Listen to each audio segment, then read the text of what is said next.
হে WhatsApp everyone, কি অবস্থা, কেমন আছেন সবাই? আশা করছি আপনারা সবাই খুবই ভালো আছেন। আজকের এই ভিডিওতে আমরা হলিউডের খুবই অসাধারণ একটি অ্যাকশন মুভির সম্পর্কে দেখব, যার নাম হচ্ছে প্রেডেটর। আর মুভির কাহিনী হচ্ছে কয়েকজন লোক একটি জঙ্গলে গিয়ে একটি ভয়ানক অদৃশ্য বস্তুর কবলে পড়ে। আর সেই অদৃশ্য বস্তুটি এতটাই ভয়াবহ ছিল যে যাকে সামনে পেত তাকেই খুব বাজেভাবে মেরে ফেলতো। তো আপনারা ধৈর্য সহকারে পুরো এক্সপ্লেনটি দেখুন, আশা করছি আপনাদের ভালো লাগবে। মুভির শুরুতে আমরা দেখতে পাই উড়ন্ত একটি বস্তু পৃথিবীর খুব কাছ দিয়ে যাচ্ছে, আর তখন ওই বস্তুটির একটি অংশ পৃথিবীতে আসে আর একটি অংশ মহাকাশ দিয়ে কোথাও চলে যায়। তো এর থেকে বোঝা যায় যে পৃথিবীর বাইরে থেকে কোনো এক বস্তু পৃথিবীতে ঢুকেছে। তো এরপরে আমরা একটি আর্মি ক্যাম্প দেখতে পাই, যেটা মেক্সিকোর একটি দ্বীপে ছিল।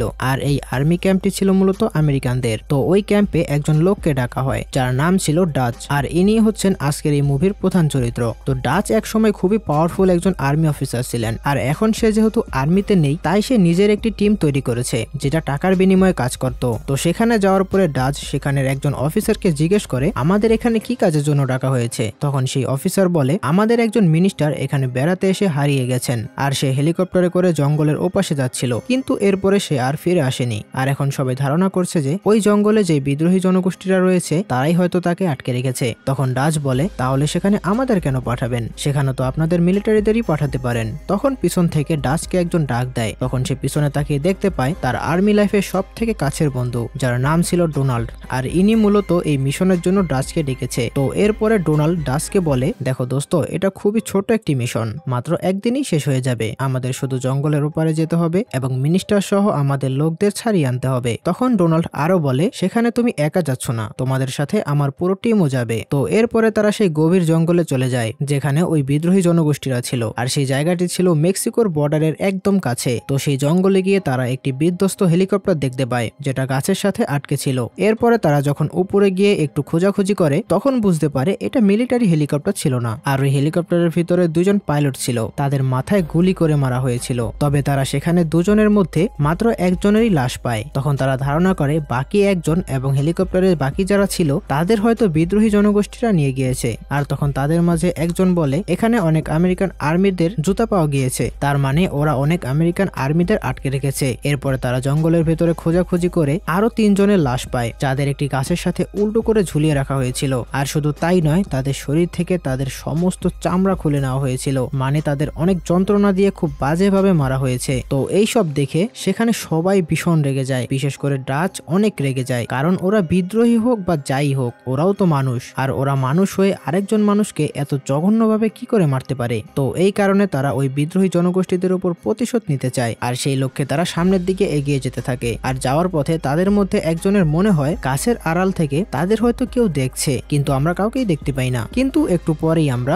নীল কালারের কোন এক বস্তু দেখতে পাই, আর এর মানে হচ্ছে ওখানে আসলেই কিছু একটা রয়েছে যে তাদের উপর নজর রাখছে, আর সে তার চোখে এইভাবে দেখে। তো এরপরে তারা সেই বিদ্রোহী জনগোষ্ঠীদের ডেরায় যায়, আর সেখানে গিয়ে ডাচ দেখতে পায় তারা একটি আর্মি অফিসারকে গুলি করে মারছে। আর তারপরে তারা ডিরেক্ট ওই বিদ্রোহী জনগোষ্ঠীদের উপর আক্রমণ করে দেয় এবং এক এক করে সেখানে সকল বিদ্রোহীদের গুলি করে মেরে ফেলে। আর তারপরে তারা সেখানে একটি মেয়েকে খুঁজে পায়, কিন্তু ডাচ সে মেয়ে বলে তার উপর গুলি করে না, বরং তাকে বন্দি করে নেয়। তো এরপরে সবাইকে মেরে ফেলার পর ডাচ বুঝতে পারে তার বন্ধু ডোনাল্ড তাকে মিথ্যে কথা বলেছে। আসলে এখানে কোনো মিনিস্টার আটকা পড়েনি, আসলে ডোনাল্ডের অনেক আর্মিদের এই বিদ্রোহী জনগোষ্ঠীরা মেরে ফেলেছে, আর সেই প্রতিশোধ নেওয়ার জন্যই ডাচকে এখানে নিয়ে এসেছে। আর এসব বুঝতে পেরে ডাচ খুবই রেগে যায়। তখন তার বন্ধু ডোনাল্ড বলে এরকম একটি মিশনে আমাদের তোমার মতো একজন মাস্টারমাইন্ড লিডারের প্রয়োজন ছিল, আর এই জন্যই আমি তোমাকে মিথ্যে কথা বলে এখানে নিয়ে এসেছি। তখন সে আরো বলে দেখো, এই মিশনটি করে কিন্তু আমাদের খুবই লাভ হয়েছে, আমরা ওদের অনেক গোলা বারুদ পেয়েছি এবং ওদের সম্পর্কে অনেক ডকুমেন্টস পেয়েছি। তো এরপরে তারা সেখান থেকে বেরিয়ে সামনের দিকে এগিয়ে যাচ্ছিল,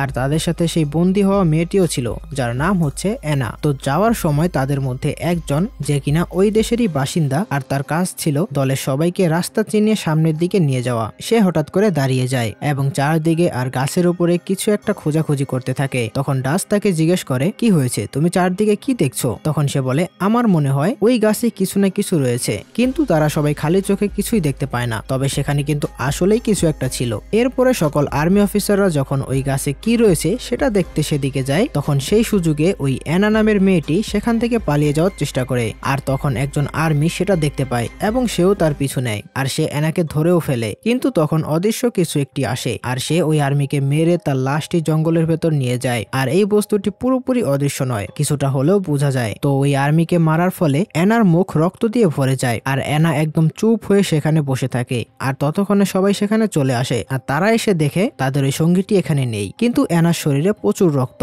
তো এরপরে তারা যখন তাদের সঙ্গীকে খুঁজতে একটু সামনে এগিয়ে যায় তখন তারা দেখতে পায় তাদের ওই সঙ্গীর কিডনি এবং নাড়ি ভুঁড়ি সব আশেপাশে ছড়িয়ে ছিটিয়ে রয়েছে, কিন্তু তার লাশ তারা সেখানে খুঁজে পায় না। এরপরে ডাচ যখন অ্যানাকে জিজ্ঞেস করে এখানে কি হয়েছিল, তখন সে বলে সে কিছুই দেখেনি, আর ওর যেহেতু হাত বাঁধা ছিল তাই ও তো আর ওই আর্মিকে মারতে পারবে না। তো এরপরে ডাচ বলে আমি আমার সঙ্গীর লাশ চাই, যে করেই হোক সেটা খুঁজে বের করতে হবে। তো এরপরে তারা লাশ খুঁজতে গেলে একজন আর্মি গভীর জঙ্গলে যায়। তখন আমরা দেখি ওই আর্মির পেছনে কোন একটি অদৃশ্য বস্তু রয়েছে, আর সেই বস্তুটি এক ধরনের আলো দিয়ে ওই আর্মিটির বুক ছিদ্র করে ফেলে আর সে ওখানেই মারা যায়। আর এরপরে তার শব্দ পেয়ে আরেকজন আর্মি সেখানে আসে। তখন সে গাছের উপরে ওই অদৃশ্য বস্তুটিকে দেখতে পায়, আর তখন ওই বস্তুটির শুধুমাত্র চোখ জ্বলজ্বল করে, যা দেখে ওই আর্মিটি ভীষণ ভয় পেয়ে যায়। তাই সে ওই বস্তুটির উপর এলোপাথারি গুলি করতে থাকে, আর তার গুলির শব্দ পেয়ে বাকি সবাইও সেখানে চলে আসে এবং সবাই এলোপাথারি গুলি করতে থাকে, আর গুলি চলতেই থাকে যতক্ষণ না পর্যন্ত তাদের গুলি শেষ হয়। তো এরপরে ডাচ ওই আর্মিকে জিজ্ঞেস করে তুমি ঠিক কি দেখেছিলে? তখন সে বলে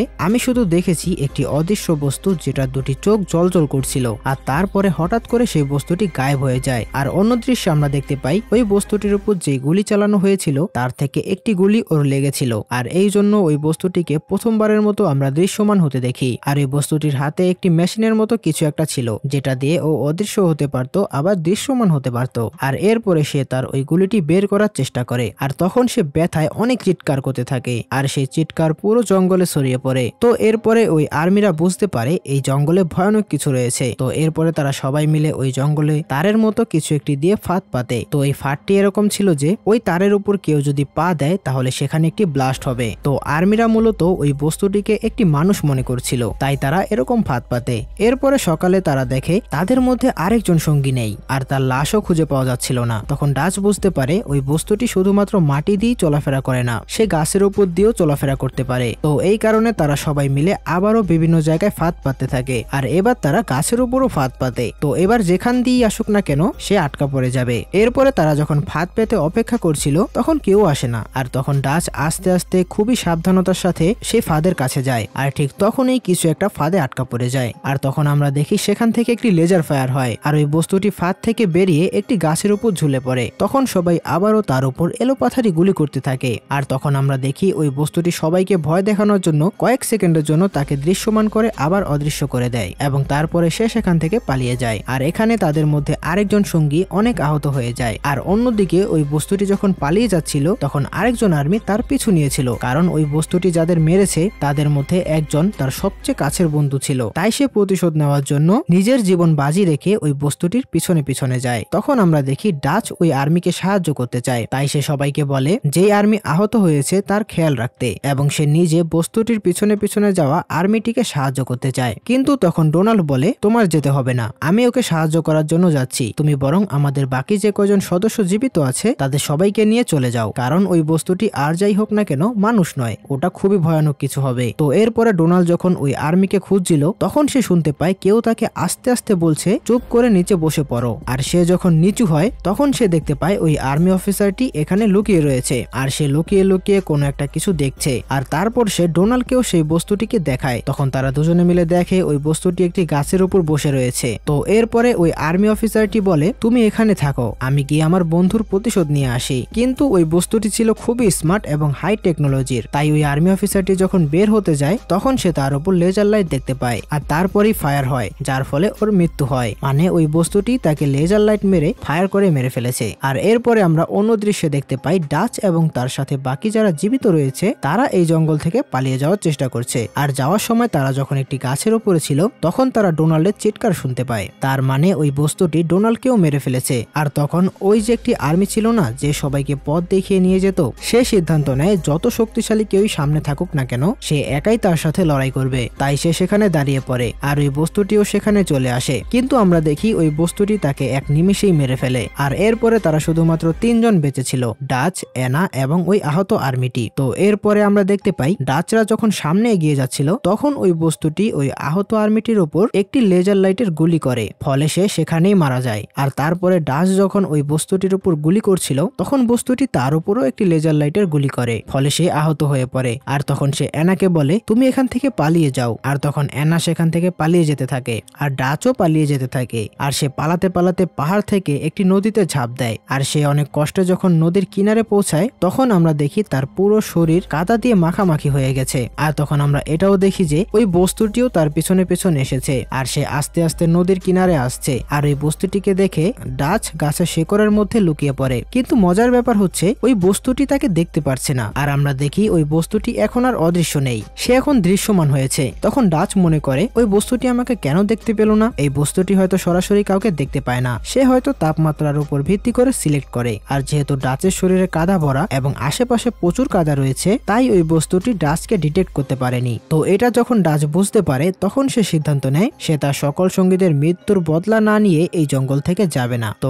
এরপরে সে বিভিন্ন জায়গায় অনেক রকম ফাঁদ পাতে থাকে, আর তার কাছে যে বোমা বারুদগুলো ছিল সেগুলো সে ওই ফাঁদ তৈরিতে কাজে লাগায়। এরপরে ডাচ যখন একদম পুরোপুরি তৈরি হয়ে যায় তখন সে হাতে একটি মশাল নিয়ে উঁচু জায়গায় ওঠে এবং জোরে চিৎকার দেয় আর ওই বস্তুটিকে লড়াইয়ের জন্য আহ্বান করে। আর তখন আমরা দেখতে পাই ওই বস্তুটিও গাছে বসে রয়েছে। আর সে যখন ডাচের শব্দ শুনতে পায় তখন সে দ্রুত তার কাছে চলে আসে। কিন্তু ডাচ যেহেতু গায়ে কাদা মেখে এসেছে তাই ওই বস্তুটি আর ডাচকে দেখতে পাবে না। আর ডাচ আগে থেকেই আগুন জ্বালিয়ে রেখেছিল, তাই এর ফলে ওই বস্তুটি যখন তার কাছে আসে সে তাকে কিছুটা হলেও দেখতে পায়, কারণ আমরা জানি ওই বস্তুটি পুরোপুরি অদৃশ্য নয়। তো এখন সে যেহেতু বস্তুটিকে দেখতে পারছে আর বস্তুটি যেহেতু তাকে দেখতে পারছে না, তাই এই সুযোগে সে বিভিন্নভাবে ওই বস্তুটির উপর আক্রমণ করে, যার ফলে ওই বস্তুটির দেহে অনেক ক্ষতি হয়। আর তারপরে ডাচ সেখানে একটি বোম ফেলে পালাতে শুরু করে। তখন ওই বস্তুটিও এদিক সেদিক লেজার দিয়ে গুলি করতে থাকে। আর তখন ডাচ সেখান থেকে লাফ দিয়ে একটি গাছ ধরে, কিন্তু গাছটির ডাল ভেঙে সে পানিতে পড়ে যায়, আর যার ফলে তার শরীর থেকে সব কাদা ধুয়ে যায়।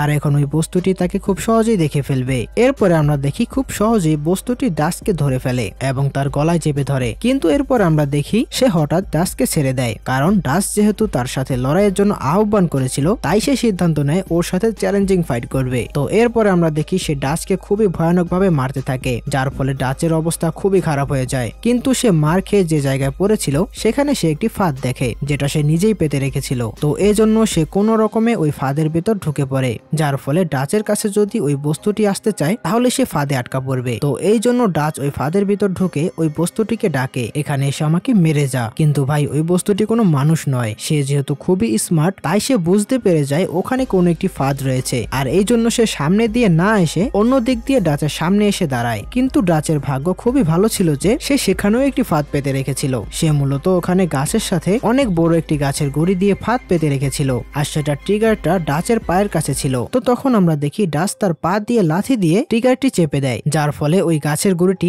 একদম ওই বস্তুটির মাথায় এসে পড়ে আর সে নিচে পড়ে যায়। তো তখন ডাচ সেখানে গিয়ে দেখে ওই বস্তুটি কোনো মানুষ নয়, বরং এটি হচ্ছে একটি এলিয়েন, আর এটা এখনো মারা যায়নি। তাই ডাচ যখন পাথর দিয়ে ওই এলিয়েনটিকে মারতে যাবে তখন ওই এলিয়েনটির মুখ দিয়ে অনেক রক্তের বমি বের হতে থাকে। তো তখন ডাচ বুঝতে পারে ও এমনিতেই মারা যাবে, তাই সে পাথরটি নিচে ফেলে দেয়। কিন্তু তখন আমরা দেখি ওই এলিয়েনটি তার হাতে থাকা মেশিনে কয়েকটি বাটন টিপে দেয় এবং জোরে জোরে হাসতে থাকে। তখন ডাচ বুঝতে পারে ও মরে যাওয়ার আগেও হয়তো অনেক বড় কোনো ঘটনা ঘটিয়ে যাবে, হয়তো ও ওর নিজের শরীরটাকেই ব্লাস্ট করাবে। আর এটা বুঝতে পেরে ডাচ সেখান থেকে পালাতে থাকে। আর ব্লাস্ট হওয়ার ঠিক 1 সেকেন্ড আগে ডাচ লাফ দিয়ে একটি গাছের কোটরে লুকিয়ে পড়ে। আর আমরা দেখি একটি ছোটখাটো পারমাণবিক বোমার মতো বিশাল একটি ব্লাস্ট হয়। আর ওই বিস্ফোরণ দেখে সেখানে ইনভেস্টিগেশনের জন্য কিছু হেলিকপ্টার আসে, আর তারা ডাচকে সেখান থেকে উদ্ধার করে নিয়ে নেয়। আর হেলিকপ্টারের ভিতরে আমরা অ্যানাকেও দেখতে পাই। তো এই জঙ্গল থেকে শুধুমাত্র ডাচ এবং অ্যানাই বেঁচে ফিরতে পেরেছিল। তো এর মাধ্যমেই আজকের এই মুভিটি এখানেই শেষ হয়ে যায়। তো যাই হোক, আজকের এই মুভিটি আপনাদের কাছে কিরকম লাগলো সেটা কিন্তু অবশ্যই কমেন্টে জানিয়ে দেবেন। আর আপনারা যদি আপনাদের কোনো পছন্দের মুভি আমাদের দিয়ে এক্সপ্লেন করাতে চান তাহলে সেই মুভিটির নামও কমেন্টে লিখে দেবেন। তো দেখা হবে পরের কোনো এক ভিডিওতে, ততক্ষণ সবাই ভালো থাকবেন, সুস্থ থাকবেন, আল্লাহ হাফেজ।